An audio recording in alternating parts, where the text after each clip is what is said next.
Nós estamos aqui com o delegado, Dr. Elvio Brandão, ele que é responsável pelas investigações com relação ao inquérito policial que investiga a morte do ex-prefeito Rielson Lima. Dr. Elvio, boa tarde. A gente gostaria de saber em que pé está esse inquérito, qual a previsão que pode ser dada para a sociedade. Itajimirim muito revoltado. O que o senhor pode adiantar aos ouvintes da Band FM e da Rádio Brilho do Sol? Boa tarde, a você, Miro, boa tarde a todos os ouvintes da Band FM e da Rádio Brilho do Sol. Nós estamos fazendo as investigações do caso da morte do prefeito Rielson. Nós estamos tendo muito empenho com relação às investigações. Já temos em torno de 50 dias da morte do prefeito. Nós estamos coletando o maior número de provas possíveis, fazendo a formalização, ainda fazendo algumas oitivas de pessoas. O inquérito, obviamente, corre em sigilo de justiça. Nós temos uma grande probabilidade de chegarmos a essa autoria. Aliás, até de forma até mais veemente, nós temos certeza que iremos chegar à autoria do crime de Rielson. Obviamente, a gente entende que a população esteja apreensiva. Aliás, afinal de contas, Rielson era um cidadão de bem, era o prefeito daquela cidade. Foi a primeira pessoa, inclusive, que eu investiguei foi o próprio Rielson, como era a conduta do Rielson. E nós identificamos um indivíduo de bom caráter, de natureza muito tranquila, muito passiva, às vezes, um indivíduo muito simples, de hábitos simples, que até não condizia com a função dele, com o cargo que ocupava de prefeito da cidade. E, obviamente, pessoas assim, elas tendem a ter uma identificação muito grande com o povo, que ficou chocado, obviamente, com a morte. Mas a polícia, não só a polícia, mas o próprio empenho do Ministério Público, do Poder Judiciário, nesse caso, ela tem que agir de forma responsável. Ela tem que dar uma resposta à sociedade, mas não adianta a gente buscar determinada situação, como se diz popularmente, que force uma barra, para que tenhamos, por exemplo, prisões, etc., e que esses trabalhos sejam um trabalho mal feito e que não gere nenhum êxito, principalmente no âmbito processual, já que o trabalho posterior, o trabalho da polícia é investigativo, posteriormente é oferecida a denúncia pelo Ministério Público e, em casos como homicídio doloso, os autores do crime são levados ao tribunal do júri. Então, nós temos que fazer um trabalho para que não só o inquérito policial, mas principalmente essas provas colhidas na fase inquisitória deem respaldo ao Ministério Público, ao Poder Judiciário, para levar esses indivíduos que porventura estejam envolvidos no homicídio de Rielson a um julgamento, e que esse julgamento ele tenha uma resposta positiva para a sociedade, para a família, que é a condenação dos criminosos. E, doutor, qual tem sido o papel do Ministério Público nesse caso? Já o Ministério Público tem atuado alguma coisa ou não? O Ministério Público, obviamente, em casos de grande em casos como esse, e em outros casos também, é natural que nós mantemos sempre uma conversa, estamos sempre mantendo uma linha. O promotor daquela cidade, ele já trabalha na comarca há muito tempo. É natural que o link entre o delegado e o Ministério Público seja o melhor possível, Acredito numa confiança mútua entre o promotor e o delegado. De lá, os promotores de Eunápolis? Promotor de lá, obviamente, Como é o nome dele? Doutor Dinamari. Doutor Dinamari. Isso. Então, obviamente, nós mantemos um bom diálogo, Ainda não está na fase do Ministério Público a atuar, digamos assim, porque nós estamos fazendo um trabalho de investigação, mas a conversa, o diálogo entre o delegado e o promotor é uma coisa muito comum. Eu sempre mantive essa postura, até porque o que nós produzimos é encaminhado ao Ministério Público, para que ele, daquele momento em diante, assuma o papel, né, de órgão, né, de persecução criminal. Né? Então nós fazemos esse trabalho na fase de inquérito e ele vai fazer esse trabalho na fase processual. Então o link entre o promotor e o delegado, né, ele tem que ser perfeito, até porque o que nós produzimos para ele, né, para que ele tem que ser bem produzido, para que ele, a partir daquele momento, ele gere busque o resultado perfeito, né? Então esse resultado perfeito, né, esse trabalho que é feito, na maioria das vezes ela é inimiga da pressa, né? Como se diz no ditado popular, pressa às vezes é inimiga da perfeição, né?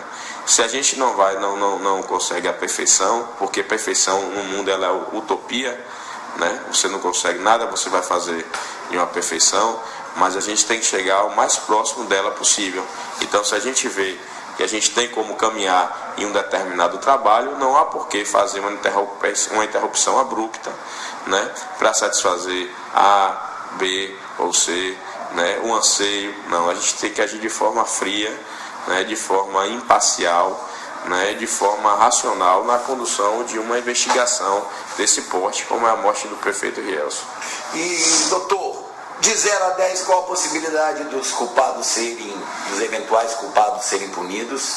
Olha, eu de 0 a 10, de 0 a 10, né, eu acredito que 10. 10? Né, com certeza. 100%. Com certeza. Outra coisa, doutor, uma previsão para a sociedade, o que o senhor espera, assim, dentro da sua visão, da sua experiência que o senhor tem, de poder dar por concluído e entregar esse inquérito ao Ministério Público, encaminhar ao Ministério Público? Veja bem, a gente não tem dias, né? A gente não pode dar essa previsão, né? E essa previsão também a gente não pode trabalhar por uma pressão, entre aspas, né, da sociedade. A gente não pode trabalhar, né, apontando os casos, dar um direcionamento ao inquérito por causa de uma pressão social. A gente tem que trabalhar de forma racional, né? Então, a gente temos que trabalhar de acordo, né, com o bom senso, né? E o que seria isso? Como eu disse, é não fazer ações abruptas para que não haja interrupção de um trabalho que tem tudo para ser um trabalho muito bom, né? Então a gente não vai fazer uma previsão de tempo, né? Até porque uma investigação desse porte, você não há como fazer uma previsão, né? Eu posso estar falando com você e de repente, né, nossa equipe que está fazendo um trabalho, que está na rua fazendo investigação, o senhor tem quantos policiais trabalhando nisso? Olha, ao todo nós temos 6 policiais, né, se dedicando a esse caso. Que se dedicam a esse caso, entendeu? Especificamente a esse caso, né? Então, nós temos 6 policiais que fazem esse trabalho de campo, né, fazendo os levantamentos que são solicitados por mim ou que, né, dentro desses levantamentos de rua que eles fazem, né, de investigação que eles mesmos detectam, né, e obviamente tendem a avançar. Então a gente pode estar conversando aqui e de repente, né, é uma prova contundente, né, uma prova que a gente espera encontrar no momento posterior, aparecer de forma imediata, né? Então a gente não tem como fazer essa previsão de tempo, né? Quem mais tem pressa, né, em concluir, fazer a conclusão desse trabalho é a própria polícia, né? Porque é um trabalho que a gente já vem fazendo, que vem se dedicando, então é natural que o ser humano, né, dedicado, que o ser humano que honra a sua responsabilidade, né, que honra o seu trabalho, ele busque, né, um resultado positivo quanto mais rápido possível, né? Isso aí, a nossa satisfação é chegar ao final de um trabalho desse porte, né, um trabalho que mexeu com toda uma sociedade, né, um trabalho que marcou uma família para sempre, né? É natural, né, até a nível de satisfação, não só profissional, mas até de uma satisfação pessoal, que nós façamos a conclusão desse trabalho, né, o quanto mais rápido, mas frisando novamente, de forma racional e com resultado positivo, que é o que a sociedade espera. Correto. Doutor, possibilidade de ingerência política nenhuma? Não, claro que não, claro que não. Eu não sou o único delegado, né, da Bahia. Obviamente existem inúmeros delegados. Se existisse alguma forma de alguma ingerência política de qualquer forma, o delegado automaticamente ele é substituído. O próprio delegado pode dizer: olha, sou amigo de tal pessoa, não quero concluir esse trabalho, não vou concluir esse trabalho, é natural que isso aconteça, né? Então não há nenhuma possibilidade de ingerência política dentro da Polícia Civil. Correto. Doutor, para concluir, eu deixo para o senhor fazer suas considerações finais para os ouvintes.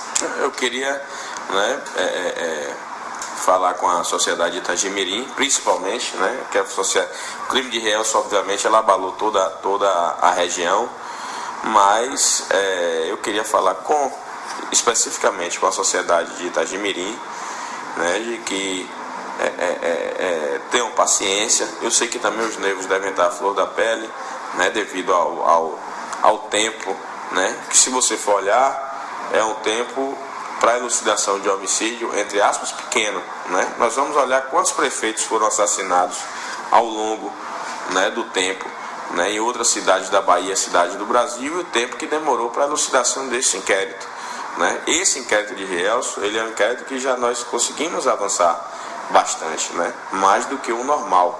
Então eu queria pedir à sociedade de Itagimirim que busque, né, a tranquilidade, né, que busque a paz de espírito, né, que se tiver alguma informação que nos procure, né, nós estamos sempre aptos a ajudar. Eu vou deixar meu telefone aqui, é um hábito que eu tenho, né, meu telefone é 7398002383. Se tiver alguma informação relevante, pode ligar sem se identificar, né, eu não preciso da identificação, mas pode ligar e me passar.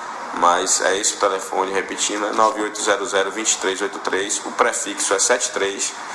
Então, qualquer informação referente ao caso, né, é sempre bem-vinda, né? Nós estamos carreados de informações, né, mas o que vier, obviamente, vai ser aproveitado.